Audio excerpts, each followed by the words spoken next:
Christmas Eve had a cold edge that year. I stood by the dining room door with a tray in my hands, feeling my throat tight like a knot. My son Kyle raised his glass and said, "To family, those who matter." The words landed on me like a slap. People laughed politely. I tried to smile, but the smile felt thin. My hands shook enough that the fork slid on the tray.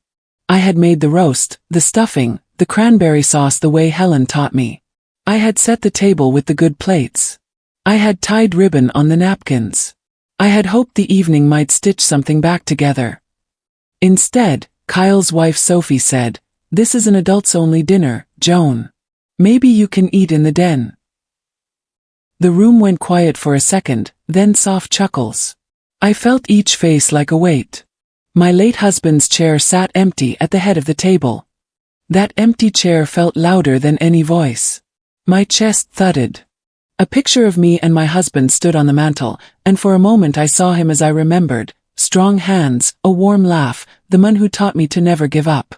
The tray slipped from my fingers and clattered into the sink. Someone muttered about the clatter. No one offered to help me pick it up. I reached for the countertop as if to anchor myself. They had plans. I had seen the signs for months. Kyle kept saying the will needed updating like it was a small chore. Sophie called me forgetful when I mixed the salt and sugar in a hurry, and she smiled like it was a joke. But that night when Kyle raised his glass and said, "To family, those who matter," the words cut into the hollow that had been growing for a long time. I felt small in my own house. The doorframe felt like a border I was not allowed to cross. I stood very still, and then I heard my own voice, quiet and steady. "If family means leaving people out, then maybe I will sit where I can see everything." I carried my tray to the den and closed the door gently behind me. I was not finished with that room or that family. Kindly subscribe, like, comment your thoughts and hit the notification bell for more true life stories like this. I had watched them move through the house like they owned every corner. After my husband died, Kyle was kind at first. He came over to fix a shelf, to take out the trash, to make sure the furnace was working. Later, the help turned into taking over. "You can't manage the yard anymore," he said one spring, and then he started booking contractors without telling me. He began telling stories about how we could downsize and simplify like those words were soft blankets that would cover everything. Sophie was quieter but sharp. She took over the shopping lists and rearranged my kitchen so my crockpots were on high shelves. Each small change took more of my space. The day I found a printout of a realtor email in the trash, my stomach dropped. The email read, "Property ready to list December 26th. I read it 3 times, then I burned it in the sink and pretended it was just paper. But the thought stayed. The house had been mine and my husband's for 40 years. We had raised Kyle here. We had painted the rooms, planted the maple, repaired the fence in winter and summer. How did it become something someone else could list like a thing to sell? At night I lay awake thinking about the smell of my husband's work jacket, about the sound of his boots on the porch, about the ways we used to laugh at small mistakes. The next morning I tried to talk to Kyle. He smiled and said, "Mom, the paperwork is a chore. Don't you trust me?" Trust felt thin and fragile. I watched his face for something that looked like the boy who used to hide my car keys and then laugh when I pretended to be a detective. I saw instead a man who talked like a neat plan. I started to keep small notes in a pad on my bedside table, dates, odd details, times when money seemed to move oddly. I tucked receipts into an envelope. I kept quiet. Sometimes silence is armor. I told myself I would not panic. But the house felt colder, and I felt like I was living in a story that other people were writing. I decided that night that I would not let my story end on someone else's page. A week before the party, I had done something small that felt huge. I bought a tiny camera that looked like a snow globe from a little shop on Main. It was cheap, but the lens was good. I put it on the kitchen shelf by the fruit bowl where it could look into the hallway and hear the kitchen. I called it my snow globe, and when Sophie admired it, I smiled and said it was an old family gift. She laughed and tucked a napkin under it like she was protecting the bowl from spills. Inside my pocket I carried a tiny recorder too. My hands had learned how to hide tools from years helping my husband patch the roof and mend the porch. I slipped the recorder into a jar under the sink where the cleaning rags lived. I felt ridiculous and brave at the same time. What I was doing felt like a small war, and wars begin with small quiet moves. That night I had asked my old neighbor, Rob, to come by after he finished work to look at the roof. He came, like always, with a thermos and a slow smile. While he pretended to measure a shingle, I asked him a question I had not said out loud before. If someone tried to sign my house away, would it be hard to spot? He stopped, looked up at me, and his face went sober. Yes, he said. But you'd notice if you knew the right things. He reached into his truck and handed me a small paper. It was a list of county offices and numbers where a person could check deeds and filings. He told me quietly, "You don't tell them you're checking. You ask like you're looking for a lost cousin." His voice was gentle, like someone reading a secret. That night I sat at the kitchen table with the paper list and the recorder and the snow globe camera. The house felt like a place with two sides, one where I made tea and tied scarves, and one where strangers were making plans. I took a breath and decided to learn the rules of the stranger's game. The more I watched, the more I saw. Kyle had been careful in ways only a family member could be. He wore a soft expression when I came down the hall, and he left bills open on the counter so it looked like he was helping. He came home with coffee and small gifts.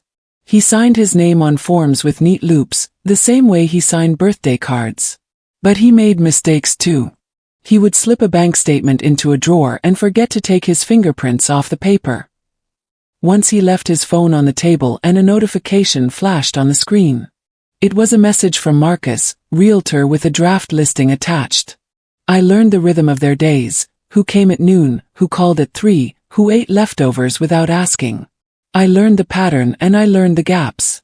I started taking copies of receipts and writing the time in my notebook.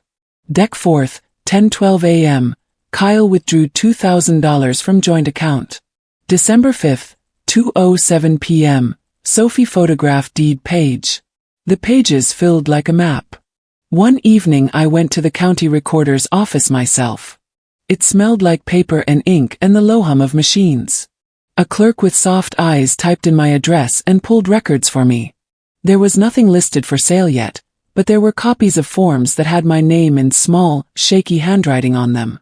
I photographed every page with my phone. My hands were steady. When I walked back to my car, my knees felt weak for a second, but the sun was warm on the windshield and I felt a new kind of fire inside. I was not helpless. I had paper, I had video, and I had a plan. I would not bounce like a leaf on the wind. I would be the one to hold the map. On the morning of the dinner I wrapped a small gift. It was a red box with snowmen on it. Inside I put a flash drive. I sealed it like a little present from a grandchild. I wrapped it carefully and tied a bright ribbon. I placed it by the television where people would see it without thinking. I did it quietly, like putting a bookmark in a heavy book. I kept the camera charging and the recorder set to record. All week I practiced what I might say if people asked me about the box. I practiced being calm, because anger can be used against you and calm can be hard to argue with. When Kyle and Sophie arrived and the house filled with voices, I moved through the rooms passing hors d'oeuvres and smiling in the way hosts do. My hands felt steady. My heart beat steady too, but it was a new steady. I had movies in my head from other lives, the times I taught children to read, the times I signed permission slips knowing some parent could not. I had held hands in hospital halls and kept vigil over neighbors. I had not been invisible all these years. I had woven a life. That night around the main table, Kyle stood and raised his glass again. He gave a long speech about new chapters and fresh starts, and people clapped like this was a happy story. I felt the words like cold air. When the room quieted for dessert, I stood up and walked to the television. "I have a little memory to share," I said with my soft voice. Kyle frowned and began to protest, but I smiled and pressed the flash drive into the TV slot and hit play. The living room changed from polite laughter to a hush so heavy I could hear the clock. The first images were small, warm, family photos, snow, old movies from our lives. People relaxed. I kept watching the faces around me. Kyle's mouth thinned. Sophie's eyes widened a little. I sat down and let the screen change. Things were about to move, and I felt like I had waited a long time to watch the play come to light. The video began with soft music and pictures of our old Christmases. I had picked the song weeks before. It was slow and thin, the kind that made people breathe differently. Faces slid across the screen, Kyle's small grin when he was 5, Sophie with a paper crown at New Year, my husband holding his mug and laughing. The room softened. People leaned back in their chairs and smiled.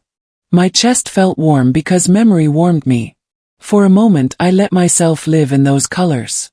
The music was gentle and the pictures moved like pages in a book. I watched them watch and I felt something small loosen inside me.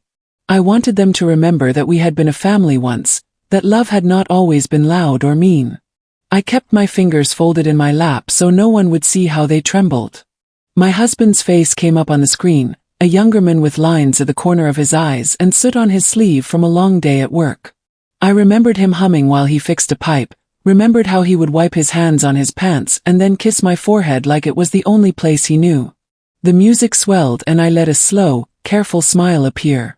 Kyle looked at the screen and his face softened, for one quick beat, and I thought maybe this would crack something open. Then the song faded and the screen cut with a small, sharp sound. The soft pictures slid away and the room changed. People shifted in their seats like they had walked into a different room. I felt my heartbeat move into the space my throat used to hold. My hand tightened on the arm of my chair. I had not planned to let anyone see what came next without the right eyes. But the right eyes were in the room, and the night had a thin wind that carried secrets well. I told myself I had to be steady.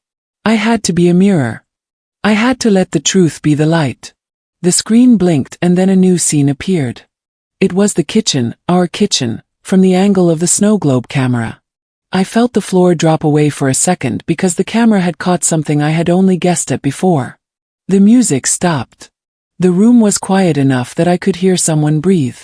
I felt each guest's gaze move from the screen to me and back again. My hands were cold, but my voice stayed calm. I had given them a memory, and now I gave them the truth. The footage on the screen was sharp and small, like a window into a private place. In it, Kyle and Sophie moved through my kitchen with a kind of easy planning that made my skin crawl. They were close enough that their shoulders touched. Sophie laughed and tucked a strand of hair behind her ear. Kyle held a list. He looked down and said, "Once Mom's out, we list the house. We clear the accounts. We can pay off your cards and move to the city." Sophie smiled. "And the kids? Your sister can watch them." She sounded casual, like they were talking about paint colors. The camera showed them leaning over a drawer, quiet and quick. Sophie held up a small paper and slid it back like she was hiding something stupid. Kyle's voice dropped. "We'll get a clean sale. We keep the profit and split." I felt like someone had pressed cold glass to my chest. My hands trembled on my knees. A small sound came from someone in the room, a glass touching a table, and then hush. On the screen Sophie said, "She won't know. She barely looks at her mail." I felt the air left me. It was as if the house itself had taken a breath and held it. The camera kept rolling and a shaky thought took center stage in my mind. They had planned this close to home. They had believed they could make their moves where I had raised my child. The tape continued and showed Sophie photographing a paper with her phone, thumb flashing like a small liar. The image on the screen felt like proof and a blade at the same time. Kyle's face was in the light and his smile looked practiced, the way people smile for pictures they want to sell. I heard muffled whispers at the table and some plates scrape. My breath came out in a small, steady line. I had waited for proof and now the proof sat like a stone on the screen for all to see. I had given these moments to a camera and to my memory, and now I watched my son plan my loss. I had known something was wrong, but seeing it made a different kind of grief. It was not only for the money or the house. It was for trust, for the boy who used to hide my keys and laugh. He was no longer that boy. The clip ended on Kyle's line, "She'll never see it coming," and the room made a sound that was more than a noise, it was disbelief that landed like rain. There was a sound like a dropped fork. Sophie's hand flew to her mouth and her eyes became wide and wet. A guest hissed, "Oh my God," and someone else put down their glass slow. The dining room had transformed into a small theater of shock and a kind of shame. I watched faces move from the screen to the people next to them and back like they were trying to find the right place to point the blame. I felt a heat rise in my cheeks that had nothing to do with the oven. Old memories ran quick and sharp, the little boy who used to hold a hand under the table because he was shy, the teen who once sat on my lap and cried when his dog died. My son's face on that screen did not match that boy. His voice had gravity and calculation. He had the look of someone who believed the world owed him a straight road. Sophie's fork clattered on her plate and the sound was loud enough to make a baby in the other room cry out. There were voices, low and stunned, but no one moved to help. I felt my body with quiet precision. I was not fainting, I was not screaming. I was cataloging. Each reaction, each flash of guilt, each slow turn of a head, I stored it in the same place where I kept the copies of bankrolls and deeds. People stood, shuffled, and some left the table like leaves in wind. A neighbor I had knitted with years ago sat forward and whispered, "I can't believe it." Her hand found mine under the table and squeezed. That small touch steadied me more than anything else. I had waited for witnesses and here they were, faces full of question. The silence lengthened. I could hear the clock in the hall. On the screen, Kyle leaned toward Sophie and said, "She's too slow to notice the small things." He laughed then, a small cruel sound that made the hair on my arm stand up. The room moved like a boat in a tide. Some people chose to watch the footage again. Some put their hands over their mouths.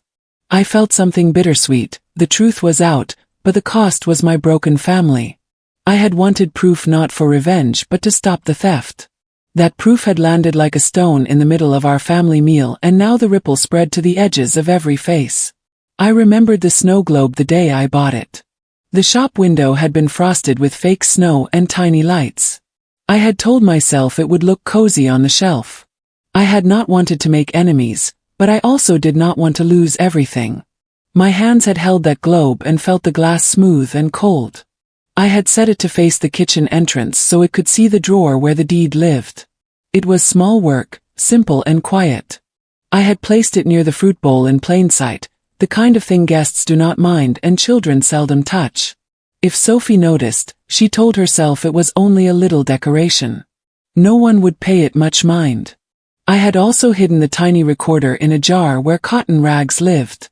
It fit like a secret in a speechless mouth. During the long days when Kyle and Sophie smiled and asked me about cooking and dusted the mantle, I watched for the small slips. I learned their steps and their times. I let my memory be the map and my tools be the markers. It felt odd to measure people I loved with a gadget's eye, but love sometimes means protecting the things we have made. That afternoon, I had placed the snow globe camera and then walked out to the porch as if to breathe. I taped the wire under the cabinet out of sight. I told myself often that I would use the footage only if I needed to, that it was not for anger. It was for truth. I thought of my husband, who once said, "Keep the house sound and the heart kinder." I had kept both in mind. The camera had watched the kitchen for weeks and stored the small moves I could not bear to wonder about. When I looked back at the footage later, I saw things that made my stomach cold. Quiet hands riffling through a drawer, shadows bending over paper, lights from a phone flicker like a small lie. I had not wanted to catch my child in wrongdoing, but the camera had done its job. I had asked for witnesses beyond words. I had made them with a glass and a little memory chip. The camera had been patient and it had taught me patience too. That night as the living room murmured, I thought about the small cost of truth and the large cost of silence. The screen changed again and the next clip filled the room with a new kind of quiet. The camera had captured Sophie at the drawer, and there she was in full light, leaning in slow and careful.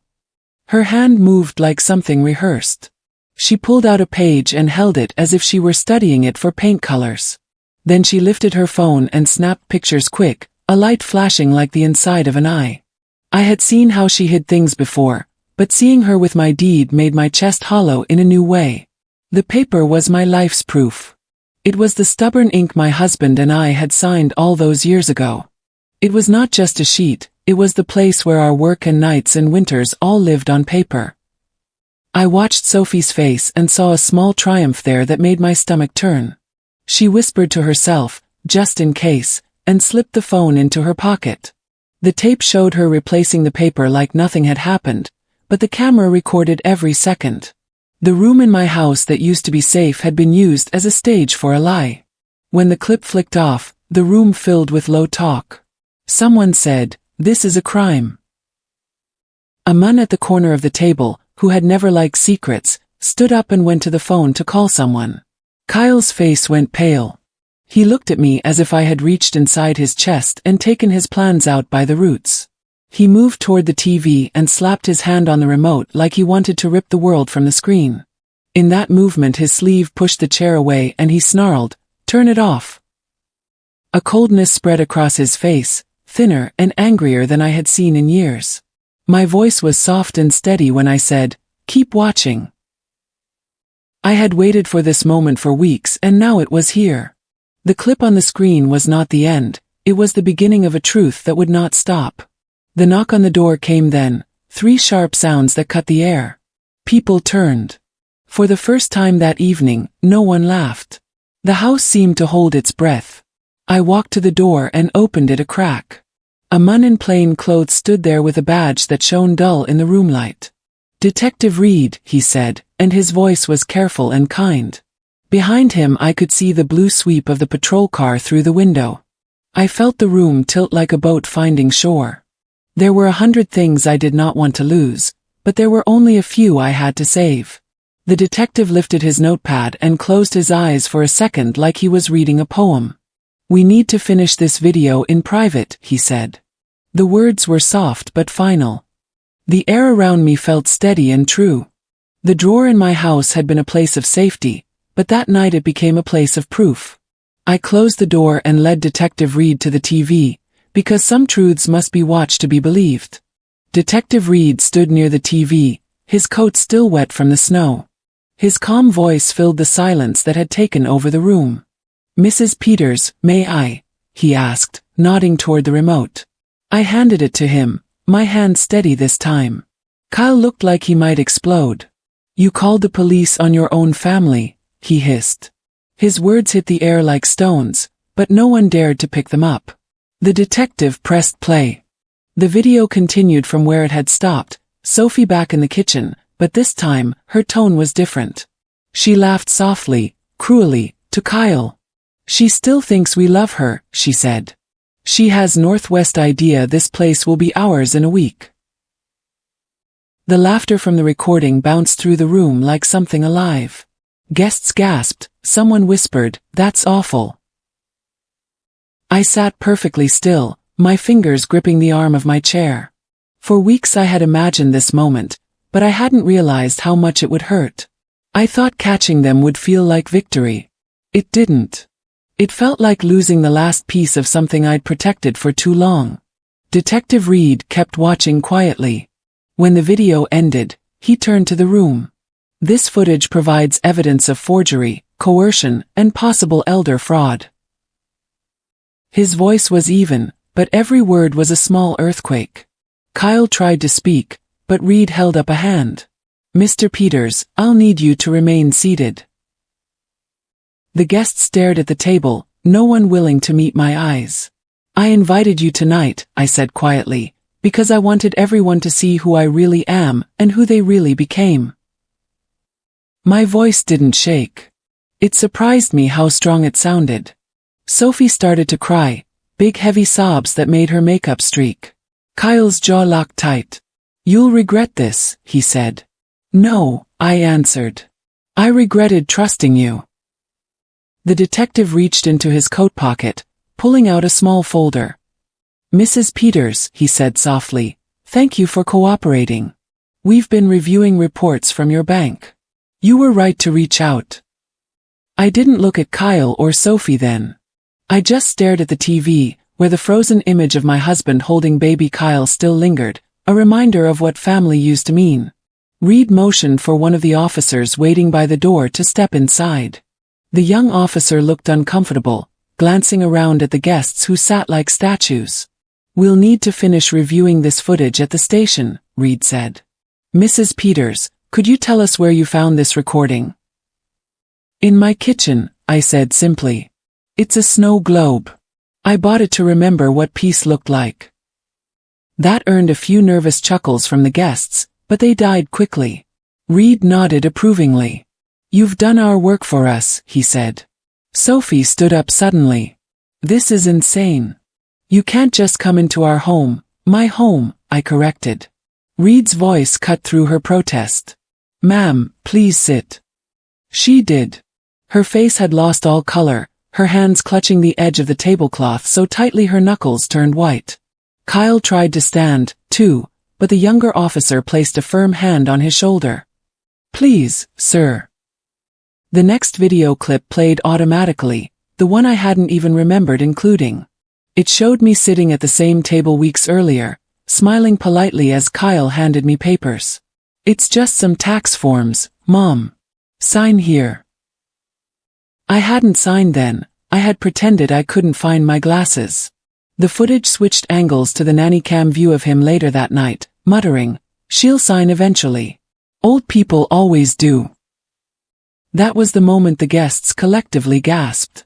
The truth didn't just hang in the air, it filled it, thick and heavy. Reed clicked pause and looked directly at Kyle. Mr. Peters, you're aware that forging a property transfer for personal gain is a felony under Arizona law? Kyle didn't answer. His mouth opened, then shut again. I think, Reed said gently, you'd better come with us after the meal. He wasn't cruel, just factual. The kind of tone that ended all arguing. I leaned back, the first full breath of calm in weeks filling my lungs. The roast had gone cold. The Christmas tree lights blinked behind us, reflecting off the glass ornaments like tiny sparks of judgment. The guests didn't know what to do. Some stared at their laps, pretending to text, others shifted uncomfortably. I couldn't blame them.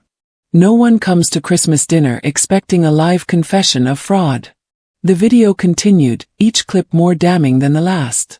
There was one from the bank, security footage Reed had requested after I'd reported suspicious withdrawals. It showed Sophie standing at the counter, sliding papers toward the teller.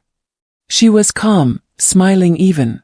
The caption beneath Reed, attempted signature verification, denied. My recorded voice, from the bank's call log, played over it. That isn't me.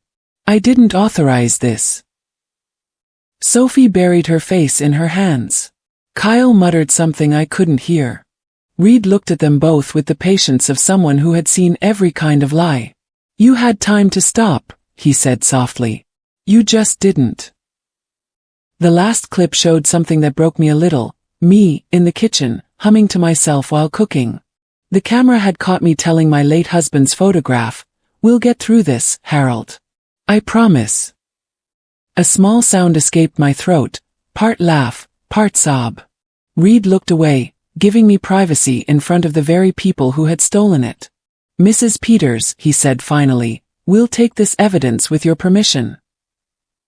Of course, I said. My voice didn't waver. Take everything. Sophie looked at me through tears. Mom, please. We were desperate. I met her eyes. You were greedy. The detective signaled again, and two officers quietly stepped forward to collect the flash drive. The guests began to stand, unsure if they should leave or stay. Dinner's over, I said. Thank you for coming. I almost smiled when I said it. They filed out silently, shoes scuffing against the hardwood floor. Reed gave me a nod as he followed them out. The lights from the patrol car flickered through the frosted window, red and blue, like twisted Christmas lights. For a long moment, I sat alone at the table. The only sounds were the ticking of the wall clock and the faint hum of the refrigerator. The smell of the pot roast had turned bitter. I looked down at my hands, the same hands that had cooked every meal for this family, that had held Kyle when he was small, that had signed birthday cards, paid bills, comforted, cleaned, built a home. They trembled now, not from fear, but from the weight of release. The house felt huge, echoing with the absence of voices that had never been kind. On the TV, The final still frame of the video lingered, me and Kyle years ago, laughing over cookie dough. I stared at that frozen image until my eyes burned. Then, slowly, I reached for the remote and pressed stop. The screen went black. My reflection stared back, older, worn, but not broken. I stood and began clearing the plates. It was almost funny, after all that, I was still tidying up. Old habits. Outside, I saw flashing lights as the police car idled at the curb. Through the window, I watched them place Kyle in the back seat. His shoulders were hunched, his head bowed. Sophie stood on the porch, crying into her hands as another officer spoke to her. The snow had begun to fall again, soft and thick. It covered the front walk, the bushes, the steps. It made everything look clean, almost pure. I pressed my fingers to the cold glass and whispered to the empty room, "Merry Christmas, Harold. We did it." The next morning, I woke to the sound of news vans outside. The world had found out. I watched from behind the curtain as reporters stood in the snow, breath turning white in the cold air. Their microphones glittered with frost. A headline flashed across one of their monitors, "Mother exposes family fraud during Christmas dinner." I almost laughed. Detective Reed called around 8. "The footage was clear," he said. "They confessed this morning." I thanked him. "You should know," he added, "you've done something important. A lot of people never get justice." I thought about that for a moment. Maybe they just stop believing they can, I said quietly. After the call, I made coffee and stood by the window, watching the news crew pack up. They had gotten their story. Mine wasn't over, though. My house felt strange, cleaner, quieter, but also empty in a way that stung. I turned on the TV out of habit. Every channel seemed to be talking about me. "The footage went viral," one reporter said. "Viewers are calling her the Christmas Avenger." I shook my head, smiling sadly. I hadn't wanted fame. I'd wanted truth. Still, hearing the words "justice served" gave me something warm to hold on to. Later that afternoon, the doorbell rang. It was Mrs. Clark from next door, holding a pie. "You were brave," she said. "If it were me, I'd have hidden forever." I almost did, I admitted. Then I remembered who built this house. She nodded. "You remind all of us that standing up doesn't have an age limit." After she left, I sat at the kitchen table, slice of pie untouched, and looked at the chair where my husband used to sit. The light from the window fell across it just right. For the first time in a long while, I didn't feel like a guest in my own home. I felt like its keeper again. 2 days after Christmas, I met Detective Reed again, this time at the station. The place smelled of coffee and disinfectant, the kind of sterile air that holds too many secrets. He led me to a quiet room and offered me a seat. Across from us sat a stack of files with my name on them. Reed opened one. "Your son and daughter-in-law have both confessed to attempted fraud and forgery," he said. "They also admitted to planning to sell the property before the new year." I swallowed hard. Hearing it spoken aloud made it real in a way the video hadn't. "What happens now?" I asked. He looked up. "They'll be charged formally. You'll retain ownership of your home. We'll also help you secure your finances, freeze joint accounts, change authorizations." He hesitated. "They'll likely try to reach out. Don't respond. Let it go through your lawyer." I nodded. Reed's tone softened. "You did the right thing, Mrs. Peters. Most people don't have your courage." I wasn't sure if courage was the right word. It hadn't felt brave, it had felt necessary. I signed a few papers and stood to leave. Before I walked out, Reed said, "Your video, it's everywhere now. People are calling it poetic justice." I smiled faintly. I didn't mean for it to be a show. "Maybe not," he said, "but it's a lesson." Outside, snow flurries drifted through the gray air. My breath came out in clouds. As I drove home, I passed a family carrying groceries and laughing together, their cheeks red from the cold. For a moment, my chest ached. But when I turned into my driveway, my house looked like itself again, solid, quiet, waiting. I unlocked the door and stepped inside. The tree still glowed softly in the corner. I walked to it and touched an old ornament, Kyle's kindergarten photo glued to a foam star. My reflection shimmered in its little plastic face. "Merry Christmas, sweetheart," I whispered. Then I hung it back where it belonged. By New Year's Eve, the story had reached every corner of town. Reporters had stopped calling, but letters arrived instead, dozens of them. Some handwritten, some typed, all saying the same thing: "You gave us hope." I read them slowly each night at the kitchen table. There was one from a woman in Ohio who wrote, "My son did the same thing to me. Watching you gave me strength to speak up." Another from a man in Florida, "You reminded me that truth matters." Their words wrapped around me like a blanket I hadn't known I needed. Still, the quiet hours hurt. I caught myself listening for Kyle's laugh, for Sophie's heels on the tile. The silence pressed hard. On New Year's Eve, I didn't throw a party.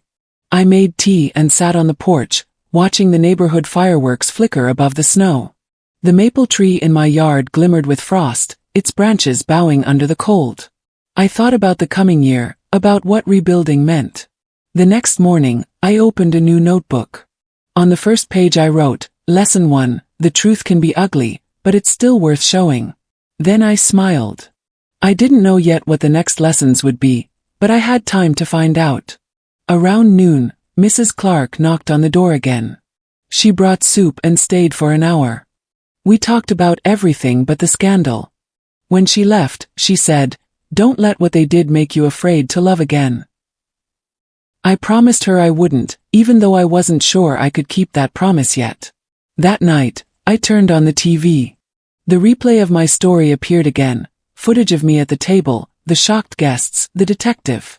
The reporter ended with, "Sometimes, family isn't who you're born to. It's who stands beside you when the truth hurts most." I turned off the screen and whispered, "Exactly." For a long moment, I sat alone at the table. The only sounds were the ticking of the wall clock and the faint hum of the refrigerator. The smell of the pot roast had turned bitter. I looked down at my hands, the same hands that had cooked every meal for this family, that had held Kyle when he was small, that had signed birthday cards, paid bills, comforted, cleaned, built a home. They trembled now, not from fear, but from the weight of release. The house felt huge, echoing with the absence of voices that had never been kind. On the TV, the final still frame of the video lingered, me and Kyle years ago, laughing over cookie dough. I stared at that frozen image until my eyes burned. Then, slowly, I reached for the remote and pressed stop. The screen went black. My reflection stared back, older, worn, but not broken. I stood and began clearing the plates. It was almost funny, after all that, I was still tidying up. Old habits. Outside, I saw flashing lights as the police car idled at the curb. Through the window, I watched them place Kyle in the back seat. His shoulders were hunched, his head bowed. Sophie stood on the porch, crying into her hands as another officer spoke to her. The snow had begun to fall again, soft and thick. It covered the front walk, the bushes, the steps. It made everything look clean, almost pure. I pressed my fingers to the cold glass and whispered to the empty room, "Merry Christmas, Harold. We did it." The next morning, I woke to the sound of news vans outside. The world had found out. I watched from behind the curtain as reporters stood in the snow, breath turning white in the cold air. Their microphones glittered with frost. A headline flashed across one of their monitors, "Mother exposes family fraud during Christmas dinner." I almost laughed. Detective Reed called around 8. "The footage was clear," he said. "They confessed this morning." I thanked him. "You should know," he added, "you've done something important. A lot of people never get justice." I thought about that for a moment. Maybe they just stop believing they can, I said quietly. After the call, I made coffee and stood by the window, watching the news crew pack up. They had gotten their story. Mine wasn't over, though. My house felt strange, cleaner, quieter, but also empty in a way that stung. I turned on the TV out of habit. Every channel seemed to be talking about me. The footage went viral, one reporter said. Viewers are calling her the Christmas Avenger. I shook my head, smiling sadly. I hadn't wanted fame. I'd wanted truth. Still, hearing the words justice served gave me something warm to hold on to. Later that afternoon, the doorbell rang. It was Mrs. Clark from next door, holding a pie. You were brave, she said. If it were me, I'd have hidden forever. I almost did, I admitted. Then I remembered who built this house. She nodded. You remind all of us that standing up doesn't have an age limit. After she left, I sat at the kitchen table, slice of pie untouched, and looked at the chair where my husband used to sit. The light from the window fell across it just right. For the first time in a long while, I didn't feel like a guest in my own home. I felt like its keeper again. 2 days after Christmas, I met Detective Reed again, this time at the station. The place smelled of coffee and disinfectant, the kind of sterile air that holds too many secrets. He led me to a quiet room and offered me a seat. Across from us sat a stack of files with my name on them. Reed opened one. Your son and daughter-in-law have both confessed to attempted fraud and forgery, he said. They also admitted to planning to sell the property before the new year. I swallowed hard. Hearing it spoken aloud made it real in a way the video hadn't. What happens now? I asked. He looked up. They'll be charged formally. You'll retain ownership of your home. We'll also help you secure your finances, freeze joint accounts, change authorizations. He hesitated. They'll likely try to reach out. Don't respond. Let it go through your lawyer. I nodded. Reed's tone softened. You did the right thing, Mrs. Peters. Most people don't have your courage. I wasn't sure if courage was the right word. It hadn't felt brave, it had felt necessary. I signed a few papers and stood to leave. Before I walked out, Reed said, Your video, it's everywhere now. People are calling it poetic justice. I smiled faintly. I didn't mean for it to be a show. Maybe not, he said, but it's a lesson. Outside, snow flurries drifted through the gray air. My breath came out in clouds. As I drove home, I passed a family carrying groceries and laughing together, their cheeks red from the cold. For a moment, my chest ached. But when I turned into my driveway, my house looked like itself again, solid, quiet, waiting. I unlocked the door and stepped inside. The tree still glowed softly in the corner. I walked to it and touched an old ornament, Kyle's kindergarten photo glued to a foam star. My reflection shimmered in its little plastic face. Merry Christmas, sweetheart, I whispered. Then I hung it back where it belonged. By New Year's Eve, the story had reached every corner of town. Reporters had stopped calling, but letters arrived instead, dozens of them. Some handwritten, some typed, all saying the same thing, you gave us hope. I read them slowly each night at the kitchen table. There was one from a woman in Ohio who wrote, My son did the same thing to me. Watching you gave me strength to speak up. Another from a man in Florida, you reminded me that truth matters. Their words wrapped around me like a blanket I hadn't known I needed. Still, the quiet hours hurt. I caught myself listening for Kyle's laugh, for Sophie's heels on the tile. The silence pressed hard. On New Year's Eve, I didn't throw a party. I made tea and sat on the porch, watching the neighborhood fireworks flicker above the snow. The maple tree in my yard glimmered with frost, its branches bowing under the cold. I thought about the coming year, about what rebuilding meant. The next morning, I opened a new notebook. On the first page I wrote, Lesson 1, the truth can be ugly, but it's still worth showing. Then I smiled. I didn't know yet what the next lessons would be, but I had time to find out. Around noon, Mrs. Clark knocked on the door again. She brought soup and stayed for an hour. We talked about everything but the scandal. When she left, she said, Don't let what they did make you afraid to love again. I promised her I wouldn't, even though I wasn't sure I could keep that promise yet. That night, I turned on the TV. The replay of my story appeared again, footage of me at the table, the shocked guests, the detective. The reporter ended with, "Sometimes, family isn't who you're born to. It's who stands beside you when the truth hurts most." I turned off the screen and whispered, "Exactly." The first week of January felt like breathing after holding my breath for too long. I met with my lawyer, Mr. Delaney, an older man with kind eyes and a desk covered in papers. "With Reed's evidence," he said, tapping a folder, "the deed stays entirely in your name. They can't contest it." He smiled. "They signed away their credibility the moment they signed your name." Relief loosened something deep inside me. "Thank you," I said. "No thanks needed," he replied. "You did the hard part." Before leaving, I asked, "Will they go to prison?" He sighed. "Maybe for a while. First offense, family ties, it depends on the judge. But your protection order is permanent." Permanent. The word felt like a wall and a door at once. On my way home, I stopped by the grocery store. For the first time in months, I shopped for myself. Real butter. Fresh bread. Apples. Things I liked. The cashier, a teenager with blue hair, recognized me from the news. "You're that lady from the Christmas video," she said, grinning. "You're awesome." I laughed, a real, startled laugh. "Thank you, dear. I'm just someone who pressed play." She bagged my groceries and whispered, "You made my mom cry, in a good way."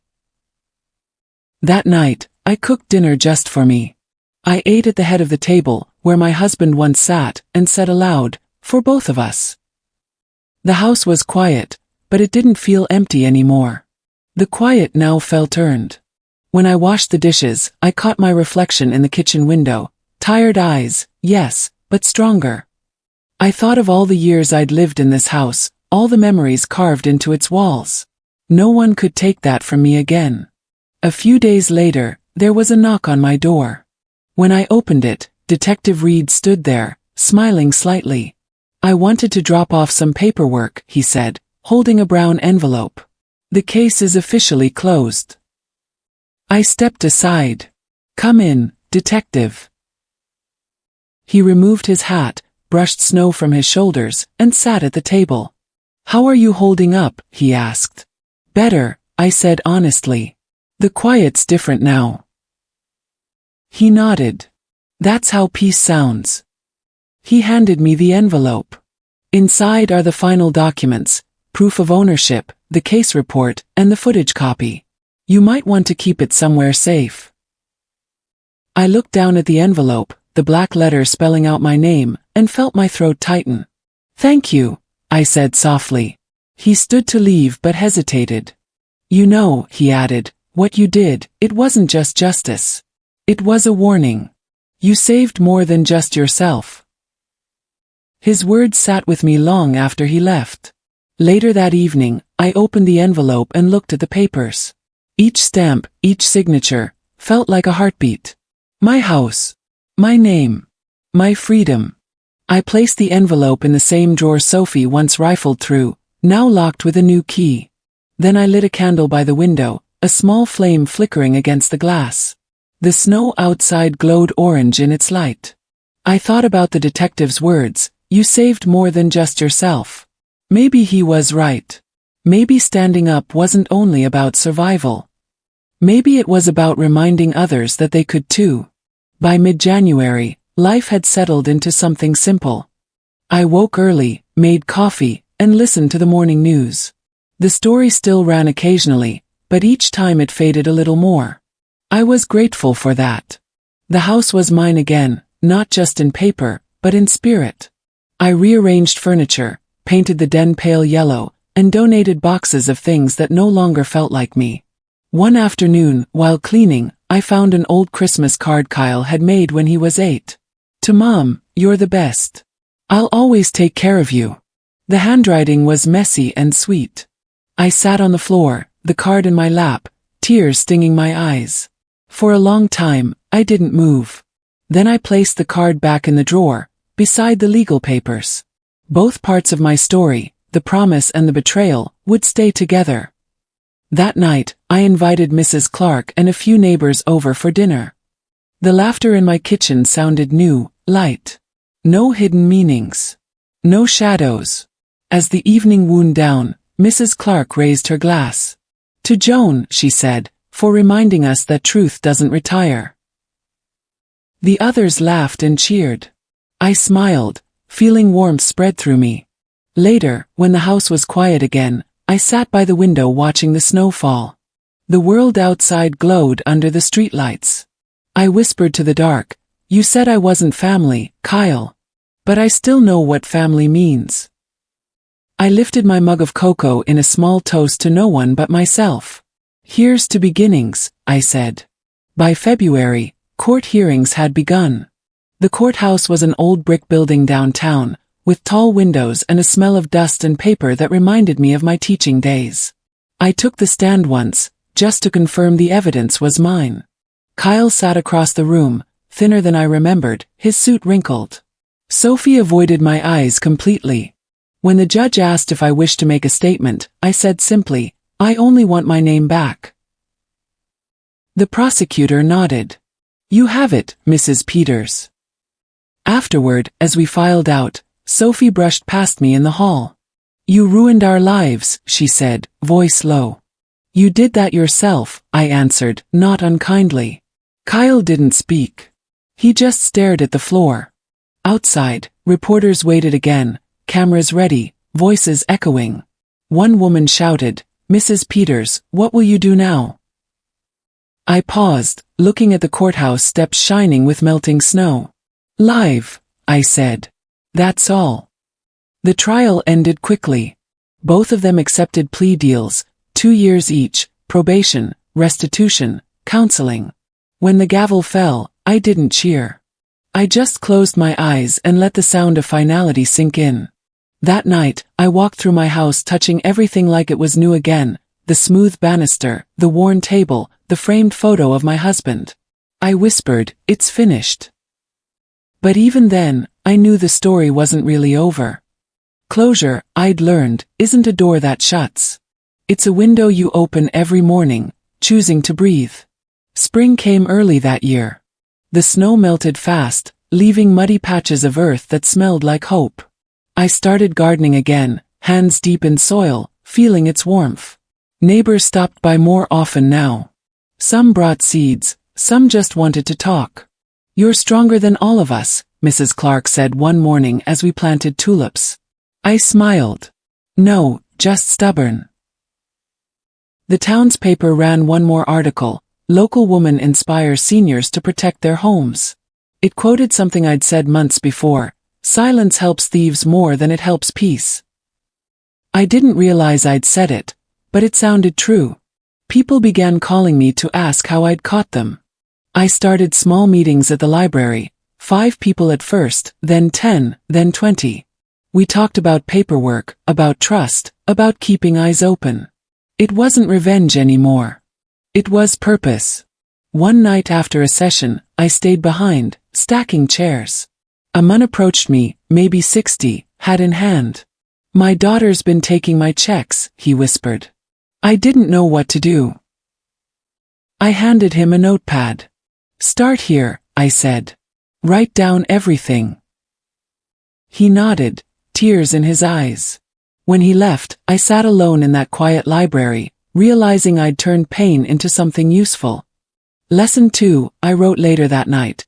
Justice is heavier when it only carries one person. Share it, and it gets lighter. April brought a letter from the county. Case closed. Property secured. Title verified.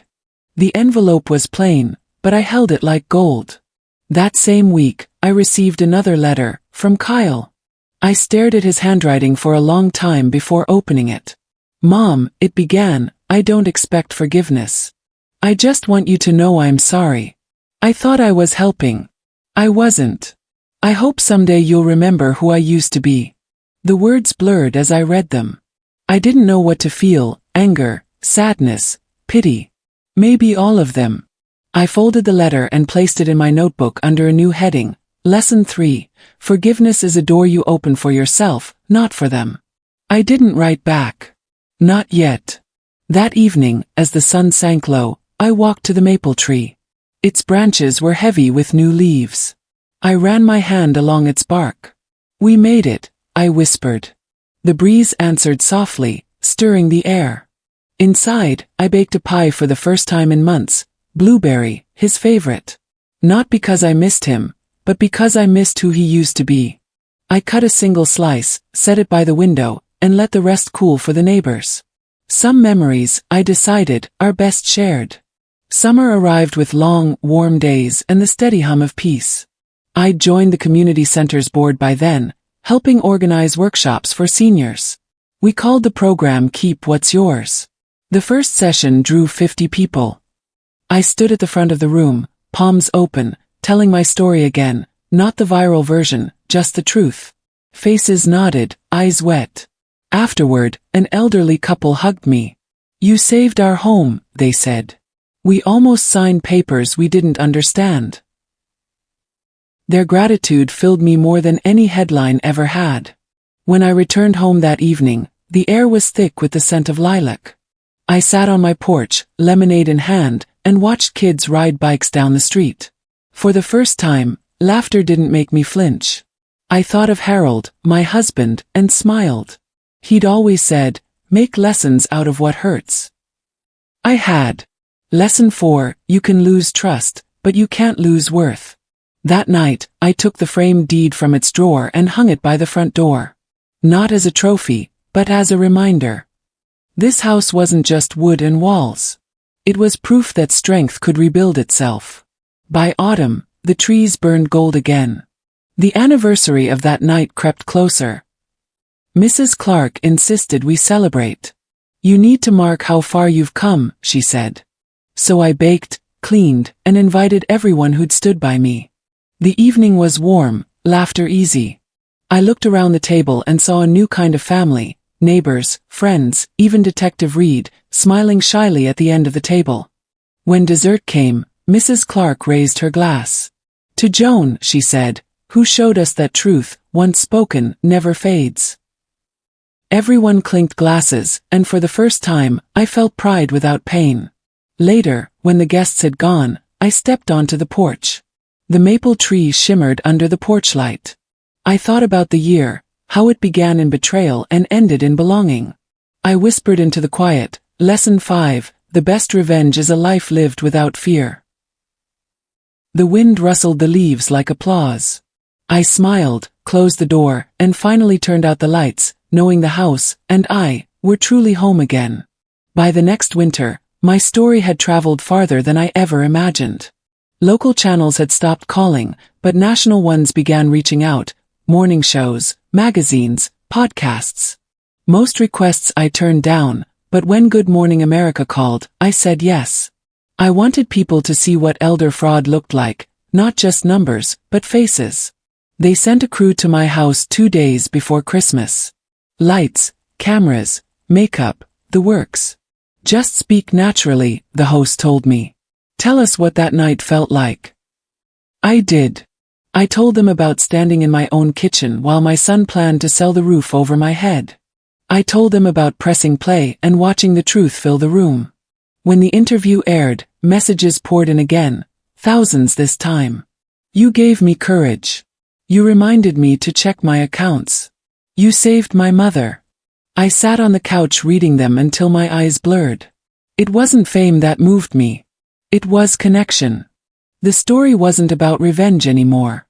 It was a mirror, showing people they could stand up, too. The show ended with a clip from that night, me sitting at the table, calm while chaos swirled. The host's voice said, sometimes heroes don't wear capes. They wear Christmas sweaters. I laughed out loud. When the camera crew left, I turned off the lights, looked at my reflection in the window, and whispered, Merry Christmas, Harold. Looks like we're still teaching lessons. January brought new letters, but one stood out, a handwritten note from Sophie. Joan, it began. She didn't call me Mom. I know I don't deserve forgiveness. I want you to know I left Kyle. I'm working, paying restitution. I see now what I became. I'm sorry. I read it twice, my hands trembling slightly. She hadn't asked for anything, no money, no sympathy, just recognition that she was trying. I folded the letter, put it in the same drawer as Kyle's, and sat for a long time staring out the window. The snow outside looked exactly like the night everything fell apart. I could still hear her laughter from the video, the cruel one. But now her words sounded different, softer. People change, I thought, sometimes too late, but still. That evening, I wrote in my notebook, Lesson 6, you can't rewrite the past, but you can stop carrying it. I placed the notebook beside the letters, closed the drawer, and left it there. Later, as I sat by the fire, I realized something. I didn't hate them anymore. I didn't trust them, but I didn't hate them. The space where anger had lived was empty now, and that emptiness felt like peace. Spring came again, and with it, new beginnings. The community center asked if I would host a talk for local high schoolers about integrity and responsibility. You'd reach their parents through them, the director said. So I did. I stood in front of a gym full of teenagers, hands in my pockets, and told them my story, not the viral one, but the simple truth. I told them how betrayal starts small, with excuses that sound reasonable. I told them that love without respect becomes greed. They were quiet, listening harder than I expected. When I finished, a boy in the front row raised his hand. Did you ever stop loving your son? I paused, choosing my words carefully. No, I said. I just started loving myself, too. That answer earned a small ripple of applause. Afterward, one teacher hugged me. You probably changed a few lives today, she said. Maybe. As I walked out, sunlight poured through the gym doors, warm and golden. I breathed it in, smiling. Lesson 7, healing isn't forgiving the wrong. It's remembering you survived it. By early summer, the town council presented me with a small plaque, for courage and community leadership. The ceremony was simple, held in the park where kids played tag and dogs barked in the distance. Detective Reed attended, standing in the back, smiling. When they called my name, I stepped up to the microphone, holding the plaque that gleamed in the sunlight. I never wanted to be brave, I said. I just wanted to be safe. But sometimes those are the same thing. The crowd clapped. Reed approached afterward. Proud of you, he said. You turned a nightmare into a lighthouse. A lighthouse. I laughed. That's poetic for a detective. Well, he said, you light the way. He handed me his card again. Keep in touch. I did. Over the next months, he stopped by occasionally, sometimes with updates, sometimes just for coffee. The house that once echoed with tension now hummed with quiet conversation and laughter. I'd never expected companionship again, but it found me anyway. Lesson 8, when the storm ends, don't rush to rebuild the same house. Build something stronger. That December marked 2 years since the night they told me I wasn't family. The tree glowed softly in the corner, same as before, but everything felt different. I invited friends this time, Mrs. Clark, Reed, the neighbors, the people from the community center. No speeches, no cameras, just warmth and light. As dinner began, I stood briefly to make a toast. 2 years ago, I said, I thought Christmas had ended for me. Tonight, I see it was just beginning. Glasses lifted. Laughter filled the room. The sound was pure, easy. After dinner, I went to the den and turned on the TV. The old flash drive still sat on the shelf, untouched. I inserted it one last time, but stopped the video after the happy parts, before the betrayal. The screen showed Harold, young Kyle, and me decorating the tree. I let it play, smiling through tears. Reed stepped beside me, whispering, "That's a good memory." "The best," I said. Lesson 9, keep the parts of the story that make you stronger. Let the rest fade. As the room filled with carols and laughter, I realized the truth. I hadn't just reclaimed my house. I'd reclaimed my life. January brought something I never expected, a letter from a national nonprofit called Voices of Justice. They invited me to speak at their annual conference in Chicago. Your story, the letter said, shows how truth can heal communities. At first, I laughed. Me? A retired librarian from a small town? But Reed encouraged me. They need to hear you, he said. You turned pain into purpose. So, in late February, I packed my suitcase and boarded a plane for the first time in 15 years. The city lights sparkled beneath the clouds like stars caught on the ground. The conference hall was huge, hundreds of people in suits, cameras flashing. When it was my turn, I stepped to the podium, heart racing. 2 Christmases ago, I began, my own family told me I didn't belong. So I showed them the truth. The crowd went still. I spoke about betrayal, yes, but also about forgiveness, resilience, and the quiet strength that comes when you refuse to disappear. When I finished, the audience stood. Applause rolled through the hall like thunder. A woman in the front row, maybe my age, was crying. Later, she hugged me. You helped me understand my worth, she said. That night, alone in my hotel room, I looked out over the glowing skyline. Lesson 10. Sometimes the world listens when you finally speak your truth aloud. After Chicago, invitations poured in, schools, churches, senior centers. But I accepted only one more, a local university's ethics class. I preferred smaller rooms, honest faces. The professor introduced me as the woman who redefined justice. I shook my head. I just pressed play. The students laughed, and I told them the same thing I'd learned the hard way. Evil isn't always loud. Sometimes it sounds like reason. One young woman raised her hand. Do you think people like that can ever change? I thought of Kyle and Sophie. Yes, I said. But it's not my job to wait for them to. After the class, the professor walked me to my car. You know, he said, they'll study cases like yours for years. I smiled. I'd rather they just remember to treat their parents kindly. Driving home, I passed the old bakery where Kyle used to buy cookies after school. The smell drifted through my open window, sugar and cinnamon, a ghost of better days. It didn't hurt anymore. It just reminded me of love before it broke. Lesson 11. You can remember without reopening the wound. Spring warmed the town again, and I started volunteering at the fire department's family safety program. We taught seniors how to spot scams, but we also talked about trust, the hardest topic of all. After one session, an older man named George lingered behind. You really think people our age can start over? He asked. I know we can, I said. I'm living proof. He grinned. Then maybe I'll try. We ended up starting a small group, 7 of us who met every Friday for coffee. We called it the Second Start Club. We shared stories, some painful, some funny, all real. Over time, those meetings turned into something sacred. We laughed louder than I had in years. One afternoon, George looked around the table and said, "Feels like family." I nodded. The kind that chooses you. Lesson 12. Family isn't who you're born to, it's who stands beside you when the truth comes out. By summer, life had found a steady rhythm. Mornings meant gardening, afternoons volunteering, evenings dinners with friends.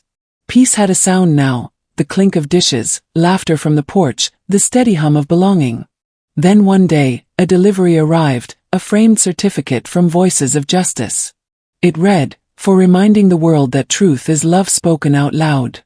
I hung it in the hallway beside the photo of Harold and me. When Reed stopped by later, he saw it and smiled. "You've built something beautiful here," he said. "We did," I replied. He hesitated, then added softly, "You ever think about starting something together? A program, maybe." I looked at him, catching the warmth in his eyes, and smiled. Maybe I already have. Lesson 13. Love can return quietly, without needing to be chased. That Christmas, the house was full again, not with tension, but with joy. The Second Start Club came for dinner, along with Reed and Mrs. Clark. We filled the rooms with laughter, music, and the smell of cinnamon and pine. As we ate, I noticed how easily the conversation flowed. No hidden agendas, no sharp edges. Just comfort. After dessert, Reed raised his glass. To Joan, he said, who turned heartbreak into hope. I laughed. To all of us, I corrected. Because none of us did this alone. Glasses clinked. Snow fell softly outside, dusting the windows. Later, after everyone had gone, I stood by the tree alone for a moment. The lights reflected off the ornaments, each one a memory, some bright, some painful. I whispered, Lesson 14, the best endings aren't tidy. They're true.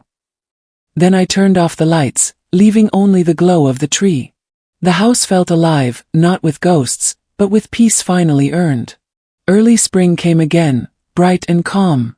One morning, a letter arrived with no return address. The handwriting was shaky but familiar. Mom, it read, I finish probation next month. I've been in counseling. They talk about accountability, about making things right. I don't expect you to answer, but if you'd ever want to meet for coffee, I'd like to apologize face to face. The paper trembled in my hands. I sat for a long time staring at his words. Reed stopped by that afternoon, and I showed him the letter. You going to see him? He asked. I don't know, I admitted. Part of me wants to. Part of me's afraid of undoing the peace I've built. He nodded. Closure doesn't always mean talking. Sometimes it just means knowing you could. I folded the letter and placed it in my notebook under Lesson 15. Forgiveness is freedom you give yourself, even if the other person never earns it. Weeks passed before I made my decision. On a cool April morning, I drove to a small cafe outside town. Kyle was already there, sitting by the window. He looked older, humbled. When he saw me, he stood. Mom. I nodded, sitting down. You look well. He smiled sadly. Better than I deserve. We talked for an hour, about his work, about therapy, about the emptiness of choices made in greed. When he finally said, I'm sorry, I believed him. I didn't say I forgave him, but I didn't need to. When I left, the sunlight felt softer. After that meeting, I didn't dwell on the past anymore. Kyle moved to another city to rebuild his life. Sophie remarried quietly a year later. I wished them both well, from a distance. Life had a rhythm I loved, mornings in the garden, afternoons volunteering, evenings spent reading by the fire with Reed. One night, as we shared coffee on the porch, he asked, Do you ever miss the way things were? I thought about it. I miss who I was before I stopped standing up for myself, I said. But I don't miss who I became when I forgot how. He nodded. The stars shimmered above us, endless and quiet. I took his hand, and he didn't let go. Lesson 16. Peace isn't found by forgetting the storm, but by remembering you survived it. That December, I decorated the tree early. For the first time, it wasn't bittersweet. I pulled out every old ornament, some made by Kyle, some from holidays long gone, and hung them proudly. Each one told a story, even the painful ones. The house filled with the smell of pine and cinnamon again. Reed helped string the lights, his laughter filling the room. You're smiling more these days, he said. I finally remembered how. On Christmas Eve, we invited the Second Start Club for dinner. Laughter filled the walls again, warm and real. After dessert, I turned on the TV and found the old flash drive one last time. Reed raised an eyebrow. You sure? Yes, I said, but this time, we'll stop it before the storm. The screen played the early footage, Harold lifting Kyle to put the star on the tree. Everyone smiled. I paused the video and turned off the TV. That, I said softly, is the part I'll keep. The next morning, snow covered everything in soft white silence. I stood at the window with my coffee, watching the world glitter. The stockings hung by the fireplace, mine, Reed's, and one more labeled Kyle. Empty, but not forgotten. I left it there every year, not out of pain, but as a reminder that love can be complicated and still exist. The phone rang mid-morning. It was Kyle. "Merry Christmas, Mom." Just 3 words, but they filled the house like light. "Merry Christmas, son," I said. After we hung up, I sat by the fire, the warmth spreading through me. Lesson 17, healing isn't about erasing the hurt, it's about learning to live with love beside it. I smiled, whispering to the quiet, "We made it, Harold. We really did." That night, the house glowed with golden light, snow falling steady outside. I sat by the fireplace, cocoa in hand, reading quietly beside me. The world felt whole again, simple, honest. I thought about everything that had happened, the betrayal, the video, the trial, the forgiveness. I thought about the night they told me I wasn't family, and the moment I reminded them what family truly meant. I looked around the room filled with photos, laughter, and quiet peace. Then I whispered the final lesson aloud. Lesson 18, they said I wasn't family, so I showed them the truth. Family isn't blood or name, it's honesty, love, and courage, even when it hurts. Outside, snowflakes drifted past the window, catching the firelight like tiny stars. I leaned back, listening to the crackle of the fire and the faint hum of a Christmas carol from the radio. My eyes closed, and for the first time in years, my heart felt entirely still. Thank you for watching. Please hit the subscribe button and share your thoughts on this story in the comment section.